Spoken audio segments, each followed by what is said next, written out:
За сайн байцгаана мөнгөтлөг гэдэг music video director гэдэг юм байна. За тэгээд өнөөдөр би өөрийн байнга ашигладаг 3 аппликейшнаа танилцуулъя. За эхний аппликейшн болохоор Vimeo байгаа. Vimeo нь болохоор YouTube ажиллагааны платформ. Энэ дээр ихэвчлэн music video director болон filmmaker видео хийдэг контент үйлдвэрлэгч хүмүүс видеонуудыг байршуулдаг байгаа. За тэгээд би ихэвчлэн энэ дээрээс music видеоны санаа болон янз бүрийн инспирэшн авах зүйлүүдийг эндээс хардаг. Бас энэ дээрээс ерөнхийдөө би энэ дээр бол видео байршуулдаг. Зөвхөн энэ дээрээс дагдаг, хардаг, инспирэшн авдаг хүмүүсүүдэд дагаад бидний одоо шинээр гарч ирсэн клип юм уу, докюментари юм гэсэн зүйл харж санаа авдаг байгаа.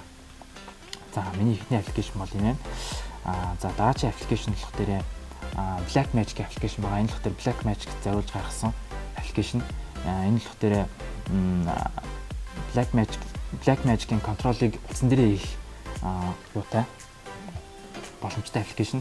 Энэ нь болох дээр энэ дээр white balance тохируулах болон frame rate, shutter speed, үрц, ISO, тэгээ бас focus, тэгээ бас авах гэж байгаа зураг авалтынхаа сцены дугаар болон авсан дублүүдийг энэ дээр бичиж өгч болдог. Тэгээ бас дотор авах уу, гадаа авах уу, өдөр авсан уу гэдэг бүх юмудаа пломбошгийн оронд ашиглаж болдог байгаа.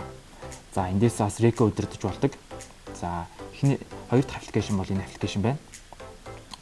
За гурав дахь аппликейшн болох дээр миний өдөр тутам байнга ашигладаг аппликейшн байгаа.